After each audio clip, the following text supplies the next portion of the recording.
Hi, I'm Aveline. 12 years ago, my sister said I kicked our dog. She cried. My parents believed her. I lost my home, my future, even my cat, taken by animal control like I was some kind of threat. They cut me out like I was diseased. No questions, no defense. Now? Now they want to talk. Why? Because the truth finally slipped out? Because the mask Vera wore started to crack? Because silence doesn't last forever? Especially when it was never mine to begin with? It had been 12 years since I saw that name on my phone. I was sitting in my apartment in Hillsborough, curled up on the corner of my worn-out sofa, wrapped in a throw blanket I bought on clearance a decade ago. My old space heater hummed in the background, battling the soft chill of Oregon's early spring. I wasn't doing anything remarkable, just sipping on herbal tea and absent-mindedly scrolling through news. Then it happened. A vibration on the coffee table, and there it was. Mom! I didn't open it. I didn't even breathe for a moment. My hands froze halfway toward the screen. That name, I thought I'd deleted it. But I hadn't. I'd simply buried it beneath the weight of everything I never wanted to remember. That familiar sting started behind my eyes, a dull pressure like a migraine that had been waiting in the wings for years. I didn't tap to read the message. I just stared at it, as if maybe, if I waited long enough, the screen would go dark and take the past with it. It didn't. Eventually, curiosity or masochism got the better of me. I unlocked the phone. "We miss you. Your sister has something she wants to tell you. Please call us." I laughed. Not the kind of laugh you let out at a good joke. More like the involuntary kind that slips through when something hurts too much to cry. My sister wanted to tell me something? After what she did? After what they all did? I set the phone down like it was something venomous. My tea had gone cold. The silence in the room wasn't comforting. It was suffocating. The only sound was the steady hum of the heater and the sound of my own pulse pounding in my ears. I didn't sleep that night. Instead, I lay on the couch with a pillow hugged to my chest, staring at the ceiling, retracing every moment of the last time I heard their voices. My mom screaming through the phone, my dad silent in the background, Vera's accusations so vivid, so rehearsed. That final blow.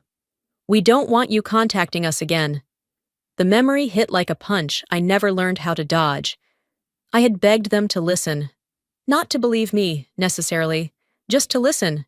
But they didn't want truth. They wanted peace. And I was easier to bury than confront. By morning, I still hadn't responded. The sun had barely begun to rise when I drove to the gas station down the block.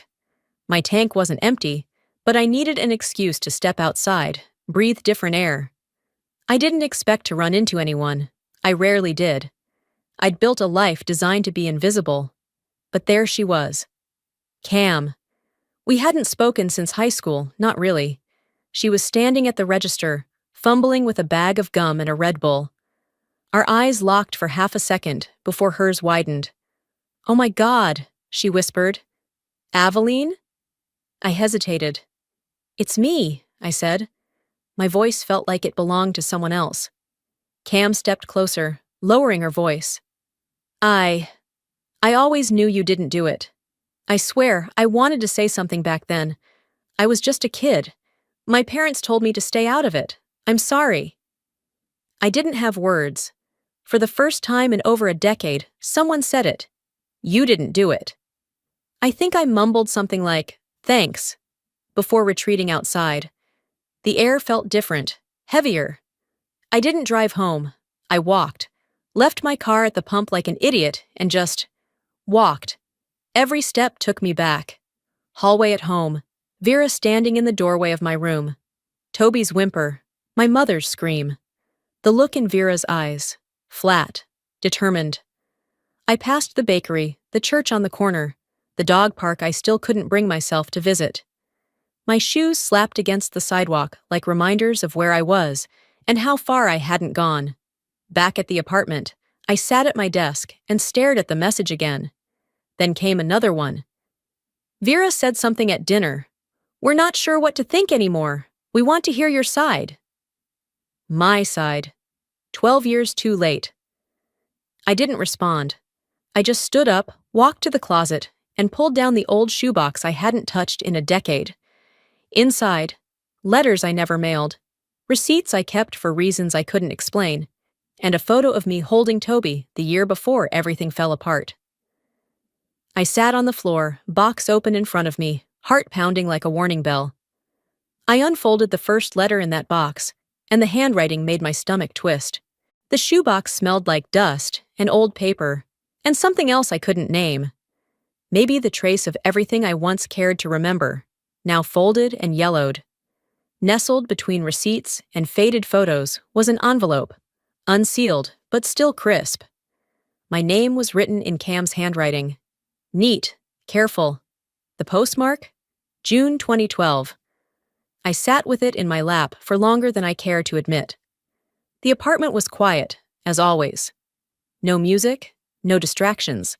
Just the low hum of the fridge and the soft tick of the wall clock marking off a new kind of silence. I didn't tear the envelope open. I peeled it slowly, like I was unwrapping a memory that didn't want to be seen. Cam had written in blue ink, the kind you only use when you're trying to make something feel personal. Her words were steady at first, then wavered halfway through. "I don't know how to say this without sounding like a coward," she started. "But after everything that happened, my parents told me not to get involved. Your mom called my house and told them you weren't safe to be around, that you had snapped. I didn't believe it, not fully, but I didn't say anything either." I stopped reading. My mouth tasted like metal. "I don't think you hurt that dog. I never did. You were always gentle, even when the rest of us were loud or careless. But silence felt safer. I'm sorry." It wasn't just the apology. It was the admission that someone had known. That people around me had questions but chose comfort over confrontation. "Sometimes silence isn't neutral," I whispered. "It's permission." I laid the letter on my coffee table like it was something holy, something to be examined slowly. Then, almost without thinking, I opened my laptop. A quick search of my name still led to forums I didn't want to remember. Portland girl dog abuse scandal was still cached in some corner of the internet, a ghost that never learned to rest. But then I found something different. On a Reddit thread called Confessions You'll Never Say Aloud, posted 2 years ago under a throwaway account, someone had written, "I once accused someone of something I made up. I panicked. I didn't want to get in trouble. My family believed me, and now it's too late. I think about it every day. I hate myself for it." It could have been anyone. Internet anonymity is a shield for cowards and victims alike. But the phrasing, the way the writer used short, clipped sentences, how they avoided directly naming what happened, it felt like something I'd read before. I opened old texts from Vera, the ones I hadn't deleted for reasons I could never explain. She always typed in fragments, always skipped proper punctuation unless she was trying to sound sincere. I read the post again. My eyes caught a line. "They still think I was the victim." That's when the theory began to take shape. Not like an explosion, more like a slow burn through the walls I'd built to keep myself safe. What if Vera hadn't just lied? What if she tripped over Toby? What if it was an accident, and instead of owning it, she looked around for someone to blame and found me? I remembered her pacing in the hallway that night. She always chewed her thumbnail when she lied. It was a habit that started in childhood and never fully left. If she didn't lie, she would have had to admit she was the one who hurt the dog. And Vera didn't do wrong. Vera did performance. I printed the Reddit post, circled the phrase. I wasn't even sure what I'd do with it, but something in me needed it on paper. Like holding the truth gave it weight. Back at the coffee table, I took the letter from Cam and laid it beside the printout. Then I opened a new folder on my desktop and labeled it Truth. I stared at those 2 items, one from a friend too scared to speak, another from a stranger who maybe wasn't a stranger at all. Maybe that's all I ever wanted. Someone, anyone, to believe me. My phone buzzed. It was Vera. "Can we talk?" My hands didn't shake, but my heart did. I opened the message. I didn't answer Vera's message. I didn't even read it again. I just sat at my desk, the shoebox still open beside me, and let the weight of the past pull me under like a rip current. That's how it always started. One small wave, then a flood. And then I was back there. Sunday evening. I remember it was just before dinner. My dad was watching a game in the living room. Mom was setting the table. Vera was in her room, door cracked, music playing low. I was in mine, sitting on the floor with Toby. He was old then, stiff in the legs, but sweet as ever. I'd wrapped one of his favorite blankets around him. It had his scent, and mine, woven into the threads like a quiet history we never told out loud. And then the barking started. Not a warning bark, just startled, high-pitched. Then came Vera's voice, loud, shaken. "She kicked Toby!" I stood up too fast, heart dropping like a stone. My door was already opening. I didn't have time to speak. Mom came rushing in, eyes wild. Dad followed behind, slower but silent. "She kicked him!" Vera cried again, pointing at me. "I saw her. She lost it." I didn't say a word, not yet. I looked down at Toby, who had limped into the hallway, tail tucked. Vera bent down, lifting his hind leg just enough to show a bruise I'd never seen before. "Look at that," she said. "What else do you need?"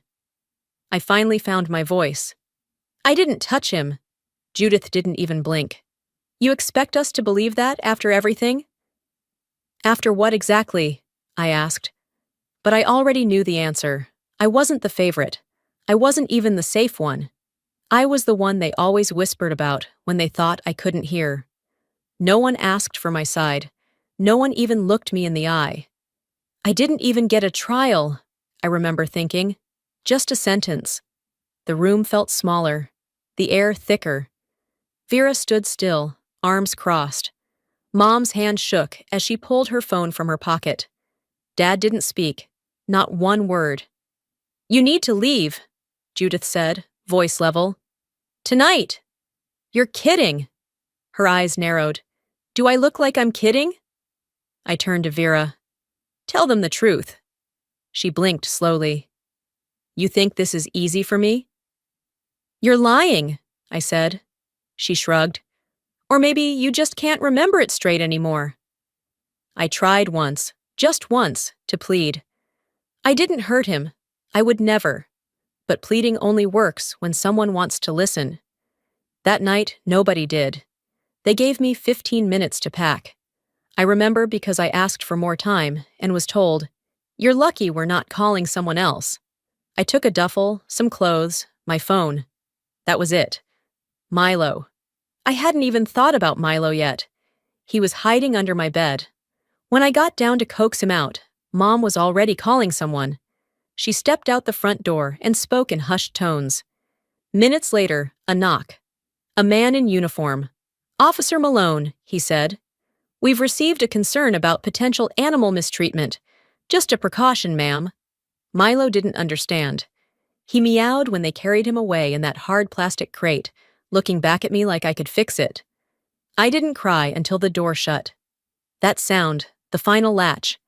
It took something out of me I never got back. I collapsed in the driveway, the duffel slipping from my shoulder, my hands pressed against the concrete. They didn't come outside. No one followed me. That was the night everything collapsed. Back in the present, I walked to the fridge and stared at the photo of Milo, taped in the corner, edges curling. His eyes were still clear in the picture.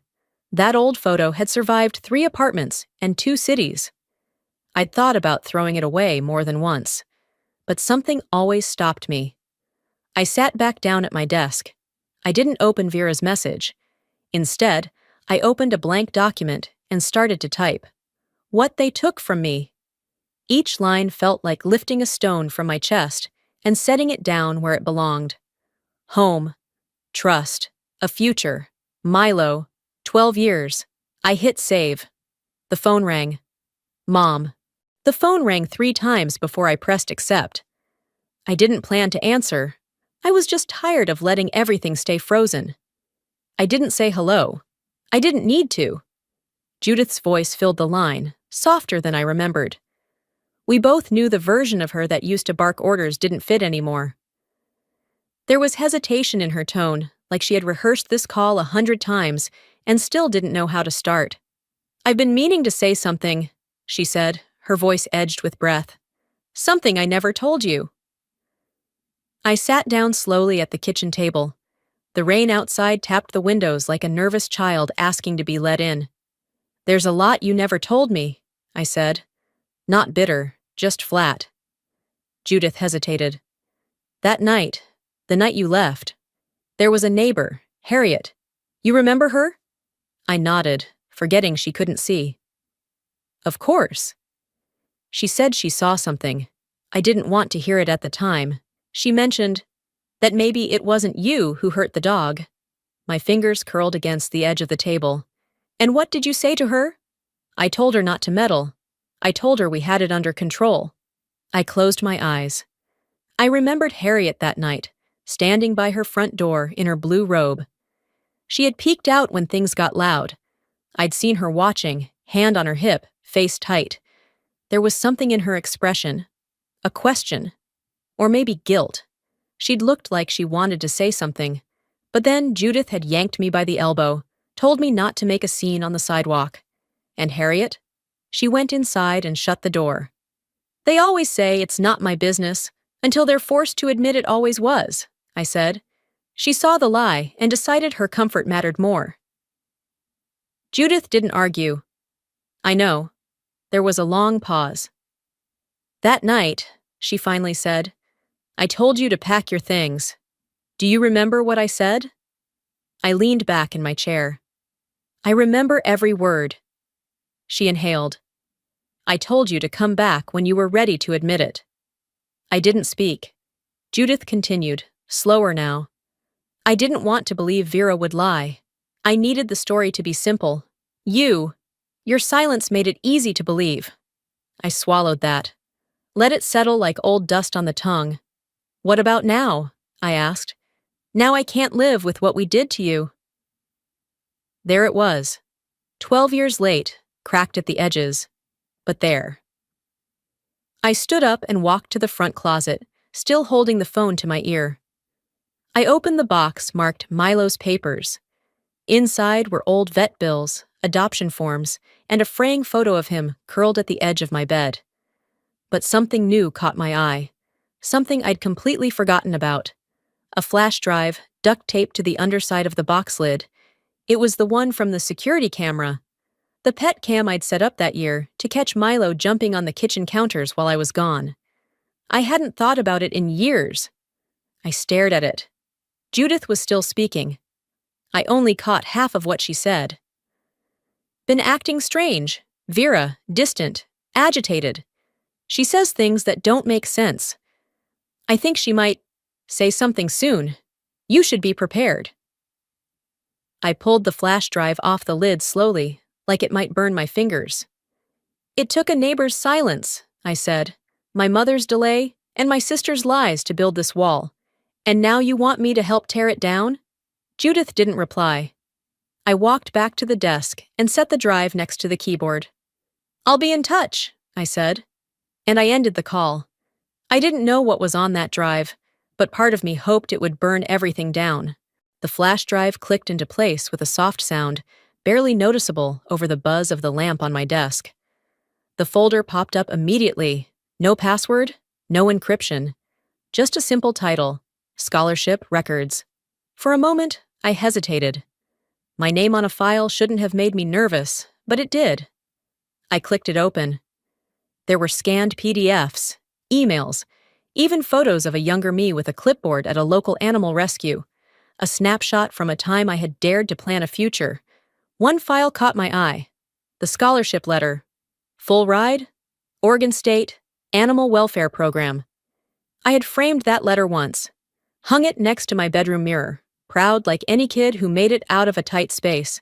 But there was another document. It looked just like the first. Same letterhead, same font.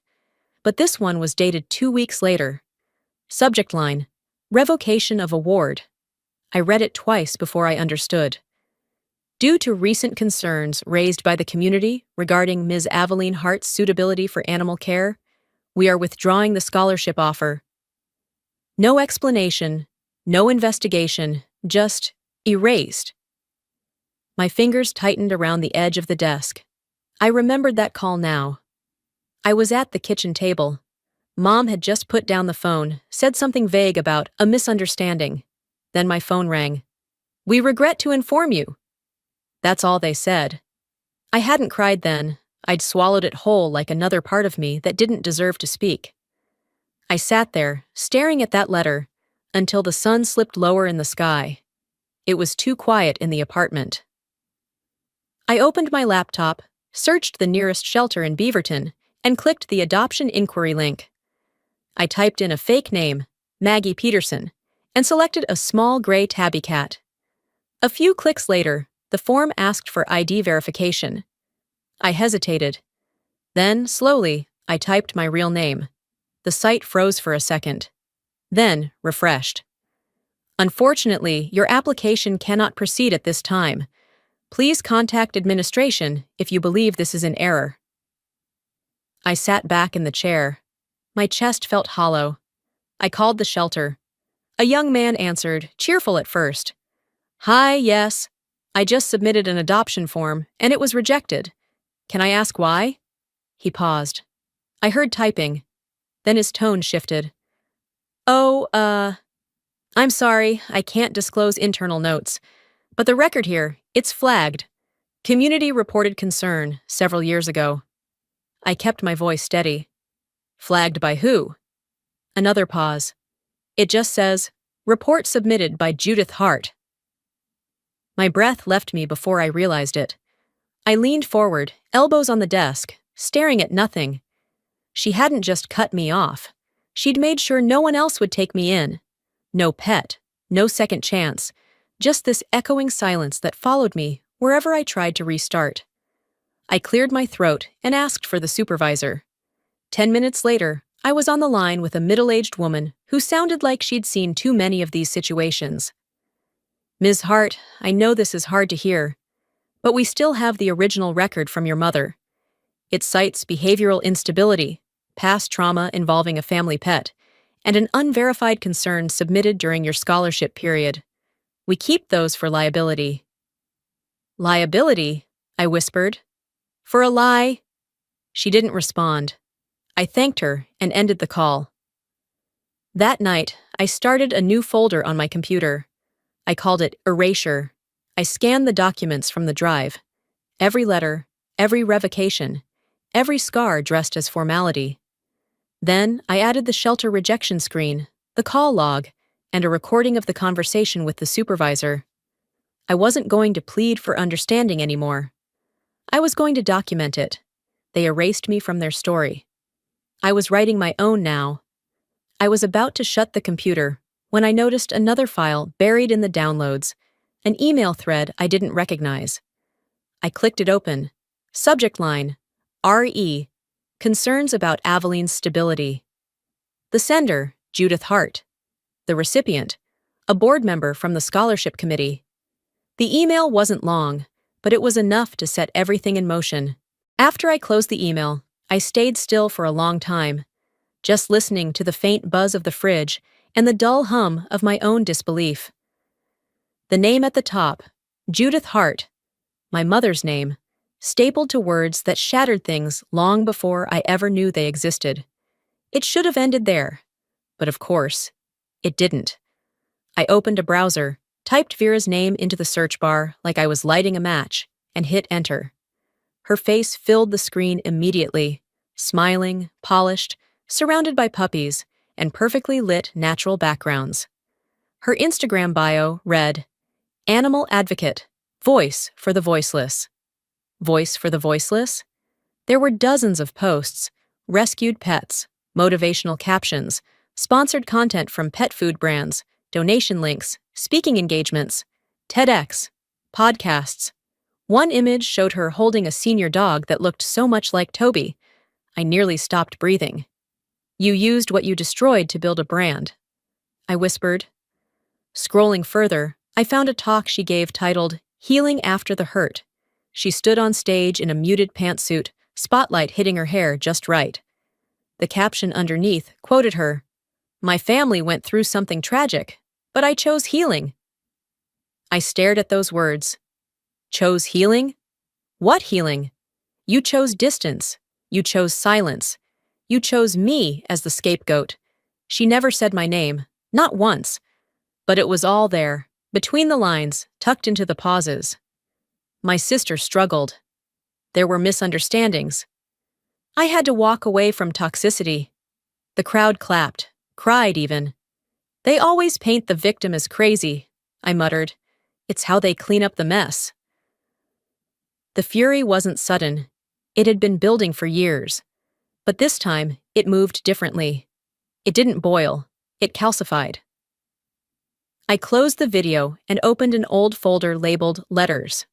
In the bottom corner was an email I hadn't read in nearly 7 years, from someone who used to matter. Lucas. I clicked it open.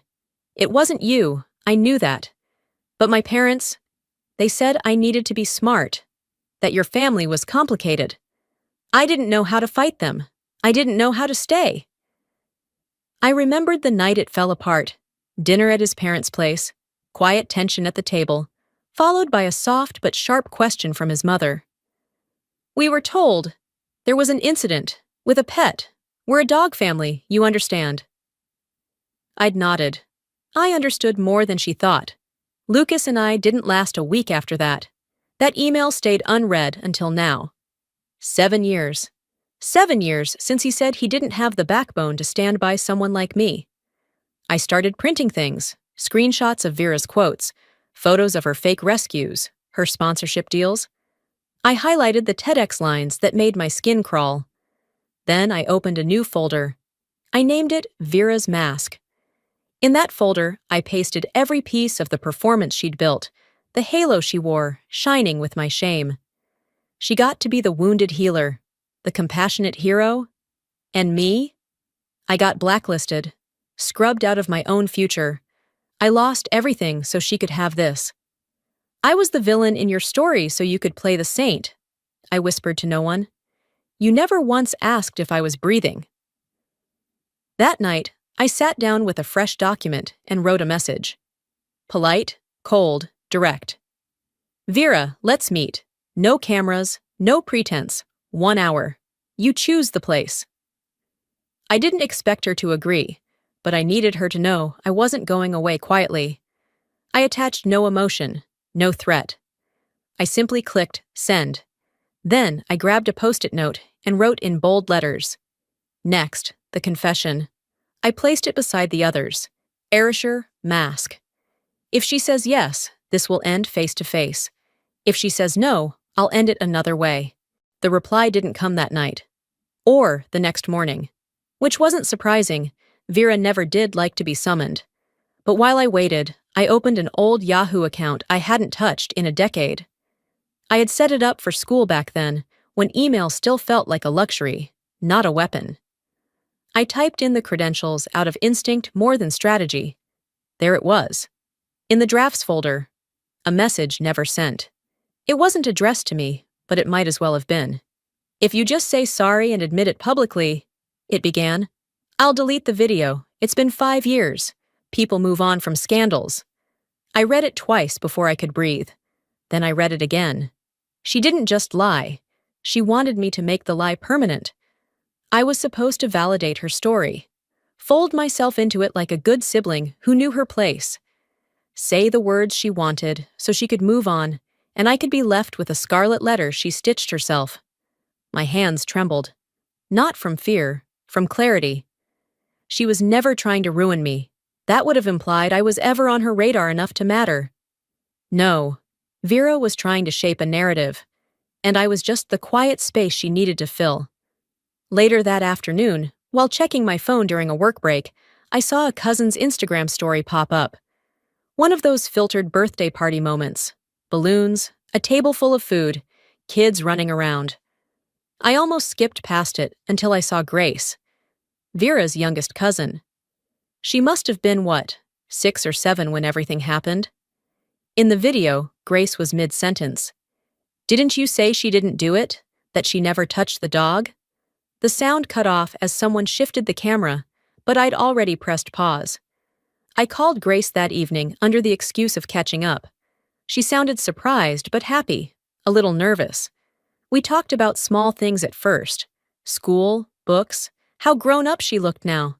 Then I pivoted gently. Grace, I asked, do you remember what happened back then? With Toby? There was a pause. I mean, not a lot. Just that everyone was really mad. But I thought you two made up. I didn't correct her. And do you remember anything about what really happened? She hesitated. I just remember, I think it was Vera who tripped on him, not you. That's what I always thought. He yelped, and then you came into the hallway. I let silence carry the weight for a moment. That's helpful, I said softly. She quickly changed the subject, talking about her volleyball team and some boy she liked. I let her. When we hung up, I went back to my desk and opened 3 new folders on my computer. Accusation, cover-up, witness.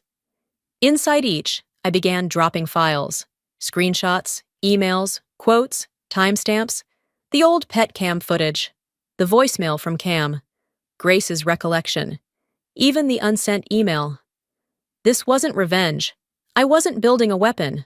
I was building a map of how one lie, protected by silence, nourished by power, could eclipse everything. I whispered to myself as I worked, I'm not writing this for revenge. I'm writing this so no one else ever has to be erased quietly. The next morning, her reply finally came. I'll meet, it said, but only if you don't bring anything to prove your side. If you come as my sister, not my prosecutor. I stared at the message, then at the file folders on my wall. Erasure, mask, truth. She didn't get to set the rules anymore. Not here, not now. You don't get to choose which version of me shows up anymore, I whispered, and started packing the drive. I picked the place. Neutral ground, 1 hour, no cameras, no masks. I got there early. The cafe was mostly empty, save for a barista wiping down a countertop and 2 older men nursing coffees near the window. I picked the far corner, back to the wall, eyes on the door. I didn't bring my laptop, just a folder. It sat beside my cup of black coffee like a sealed confession. Vera arrived 15 minutes late. No apology, no expression. Her face was a perfect blend of poise and pretense, foundation hiding fatigue, lips painted into something that resembled a smirk, but never quite got there. She sat down like she owned the space. No masks, remember? I said. Her eyes flickered. She didn't answer. I let the silence stretch, then opened the folder slowly. Inside were 3 sheets. The printed Reddit confession, the unsent email she saved in the family drive, and the transcript of her TEDx talk where she conveniently referred to me as the sibling who chose bitterness. I didn't slide them across, not yet. I want to talk about the night you tripped on Toby, I said, calm, direct. She blinked. We were kids. That dog was old. You overreacted. You mean, you overreacted? I corrected. Then I reached into my purse, pulled out the USB, and set it gently on the table. Want to watch the moment you let me take the fall for it? Vera's mouth opened slightly, then closed. Her fingers twitched against her designer purse. I didn't raise my voice. I didn't need to. That little dog cried out when you fell over him, I continued. You panicked. You saw Mom running down the hall, and instead of saying I'm sorry, you said my name. I leaned in. And I paid for it every day for the next 12 years. Her posture stiffened. You think people care about this now? They've moved on. I haven't, and neither have you. Otherwise, why are we here? Vera looked away. The door opened behind her, and Judith stepped in, followed closely by Dad. I didn't flinch. Vera had brought backup. Of course she had. Judith approached with less grace than usual.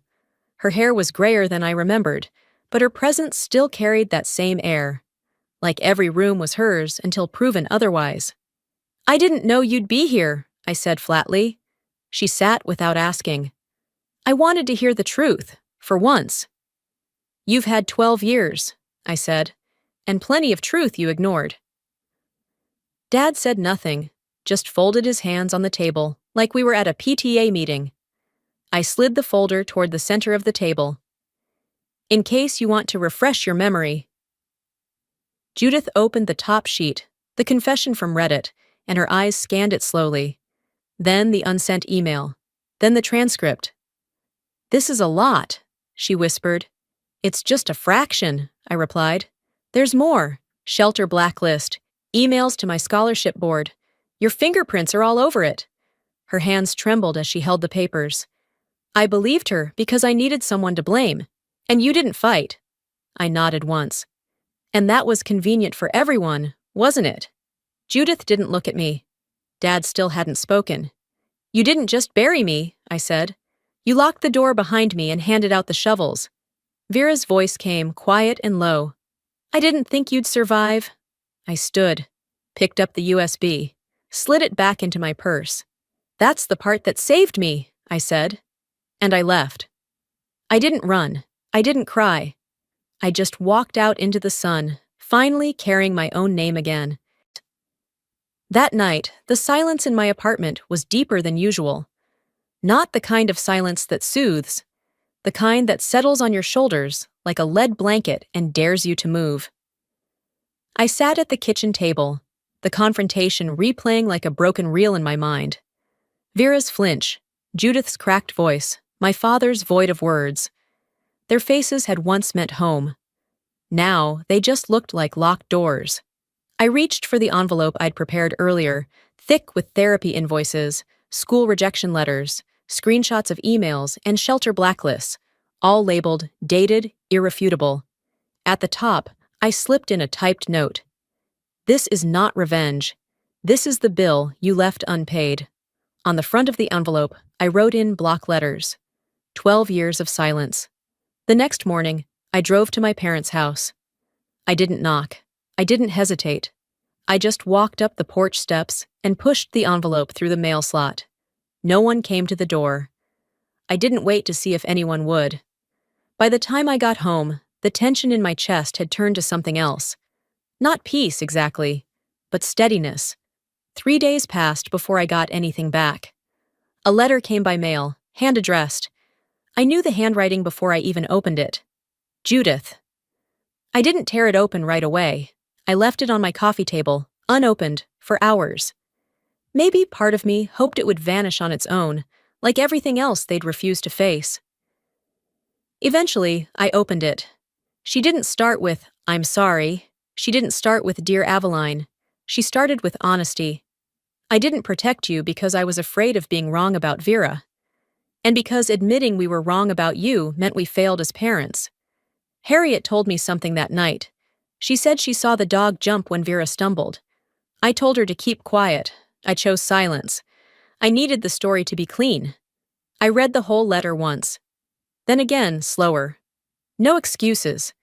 Just truths long buried. Judith ended it with a line that stopped me cold. I don't expect you to forgive me. I just hope you know I've changed. I sat for a long time after that, the letter resting across my lap like something fragile. Change isn't a request, it's a receipt. I would believe she'd changed when the evidence showed up, just like they demanded from me. I folded the letter neatly and filed it into a new folder I'd labeled Unanswered Truths. Later that afternoon, I walked past a small cafe on 13th Street, one Vera used to frequent for her influencer content. Outside the window, tacked to the bulletin board, was a flyer for an upcoming mental health panel hosted by a local community center. My name was listed as a guest speaker. I stared at it, stunned. I hadn't applied, hadn't signed up. At the bottom of the flyer, printed in tiny letters, submitted by Cam Jordan, friend, advocate. A quiet smile pulled at the corner of my mouth. Maybe the story I was afraid to live is finally mine to tell. And if I was going to tell it, I'd start where I always wanted someone to listen. The recording wasn't loud. Vera's voice was soft, almost careful. But in those few words, she unraveled everything. I didn't think you'd survive. The way she said it wasn't cruel. It was worse. It was casual. Like it wasn't a confession, just an afterthought. Something she could toss into the air like a sigh and assume it would dissolve. I trimmed the audio clip and saved it under a file name no one would forget. Then, I opened a new message window and typed in the email of a journalist I used to follow when I still believed stories could be told honestly. No name, no context, just the recording and a subject line, for when image and integrity don't match. I hit send. 3 days later, it broke. It started local. Channel 5 Portland. By noon, it had spread. Animal rights influencer accused of fabricating abuse story for online fame. The headline sat under a split-screen image. Vera holding a rescue dog and a waveform from the recording I sent. They played the clip, her voice saying it again. I didn't think you'd survive. The anchor didn't editorialize. He didn't have to. An hour later, the animal charity she'd worked with for years released a statement. Due to a recent breach of ethical standards, we are terminating all partnerships with Ms. Vera Hart, effective immediately. They included words like misrepresentation, moral inconsistency, and conflict of interest. I didn't cheer. I didn't smile. I just stared at the screen and felt my breath come a little easier. By evening, my inbox had flooded. Anonymous messages, some from names I hadn't seen since high school. I'm sorry I believed her. You deserved better. I never forgot. I didn't reply, I just read. And somewhere in that wave of messages, there was one from Judith, a voicemail. I didn't know she could fall this far. Her voice cracked. But maybe she needed to. I didn't call her back. Later that night, Cam sent me a voice memo. She didn't say much. I'm proud of you. You didn't just survive. You told the story on your terms. I saved it under a new folder and renamed the file. Worthit.mp3. Then I opened my journal, the one I hadn't touched in months. I wrote, the apology I wanted never came, but the truth didn't need an invitation. That line sat on the page like a period at the end of a long, unfinished sentence. I closed the book and went to wash the dishes. That's when I found it. A card tucked in between the pile of unopened mail. No return address, but the handwriting was unmistakable. Judith. I opened it with steady fingers. If you ever want a seat at the table again, one is waiting. That was it. No more, no less. I stared at the words for a while. Then I folded the card, slid it back into its envelope, and placed it in the kitchen drawer beside old takeout menus and spare batteries. I had a seat. You threw it out. I built my own. But just because I built my own seat doesn't mean I'll never walk back in the room. Portland in December has a particular kind of hush to it. It's not the cold that quiets things. It's the way the light filters through gray clouds, how people talk softer, drive slower. I walked through a neighborhood I used to avoid, hands deep in my coat pockets, passing homes lit with wreaths and white lights. Windows glowed with dinners, dogs curled near fireplaces. I could almost pretend it was someone else's childhood I was remembering. Cam's voice played in my ear again, her message from the week before. I'd listened to it so many times, I didn't need the audio anymore. You didn't just survive, you told the story on your terms. And I had. Every word, every file, every name. They weren't weapons. They were light. And when you shine enough light, even the best masks melt. I wasn't the one who needed the story cleaned, I murmured. I was the one who had to survive it. Back at my apartment, I booted up the website I'd quietly built over the last month. Voices Rewritten. A digital platform for people like me, people who didn't get to defend themselves, who were labeled, silenced, buried in half-truths by the ones who were supposed to protect them. My story sat on the homepage, under a pseudonym, but Cam had left a comment that echoed in my inbox all week. Your real name deserves to be part of this. She was right. I clicked edit and typed it. Aveline Hart. Above it, I'd written a line that had become my compass. Being erased quietly is not peace. Speaking up is not violence. As I updated the site, an envelope slid through my mail slot. Judith's handwriting. Her second letter was shorter. This family won't survive what Vera did. Maybe it shouldn't.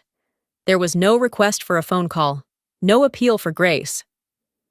I sat with it for a while, then folded it, pressed it into the same folder as her first letter. Unanswered truths. Some wounds aren't stitched. They're left open to teach. That afternoon, on my way to pick up groceries, I crossed Burnside and saw someone familiar on the opposite sidewalk. Vera. Alone. Head down, oversized sunglasses, doing a poor job of hiding the weight she now carried. She didn't see me, or maybe she did. I didn't wave. I didn't smile. I just kept walking. Let her wonder if I still hate her. That's not my burden anymore. Indifference is the opposite of captivity. By nightfall, my inbox had tripled. People had found the site. They were sharing their own stories, false accusations, family betrayals, jobs lost to whispers they never got to confront. One message stopped me. You told my story without knowing me. Thank you. I stared at it a long time, then clicked reply. My fingers hovered for a second before I typed, "This is Aveline. I'm listening. The world may forget what they did, but now I'm someone they won't forget. But even strength needs stillness, and sometimes healing has fur and four legs." The sky over Portland was the kind of overcast gray that never quite commits to rain, but carries the weight of it anyway. I stood at the front door of the house I once called home, small box in hand, my breath misting in the cold air of Christmas Eve. 12 years. That's how long it took me to stand here again, not as someone seeking forgiveness, but as someone delivering the final line to a story they tried to write without me. I knocked once. No one opened the door right away, and I didn't wait. I turned the handle and stepped inside. The living room was quiet, too quiet for a holiday gathering. Judith sat on the couch, her hands resting in her lap. Vera stood off to the side, face washed out, lips pressed into a tight line. There were no garlands, no candles, just a silence that smelled like surrender. I walked to the coffee table and placed the box down. Inside, a transcript of the Reddit confession, a printed copy of the unsent email, and the audio file, burned onto a labeled disc. It wasn't just documentation. It was the weight of what they'd chosen not to see. I brought closure, I said, flat and measured. No bows, no forgiveness. Vera didn't look at me. Judith whispered, "Is this how you want it to end?" "You ended it 12 years ago," I replied. "This is me putting the period where you left a blank page." No one moved. No one argued. "This same folder," I added, "was sent this morning to the new board at the charity, to your top sponsor, and to a local journalist who actually believes in follow-ups." Vera's breath caught, but she didn't speak. Judith's gaze dropped to the carpet. "This isn't fair," she said quietly. "No," I agreed, "but at least now it's finally accurate."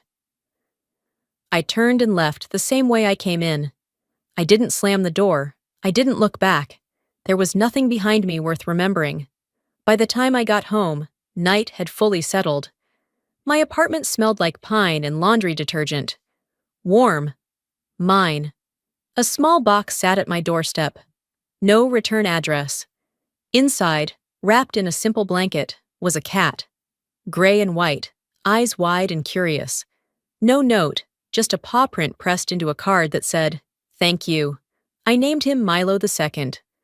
That night, I sat at my desk with Milo curled in my lap, soft purring echoing through the stillness. I opened my laptop and added the final paragraph to my public story. At the top of the campaign page, voices rewritten, and at the bottom, a new quote in bold. They said silence was noble. I say justice is louder. I leaned back, exhaled slowly. A new email pinged in. Subject, book proposal, let's talk. The sender? A New York editor. I smiled, not because it was validation, but because, for once, the world wasn't looking away. And just like that, the girl they erased became the woman they couldn't ignore.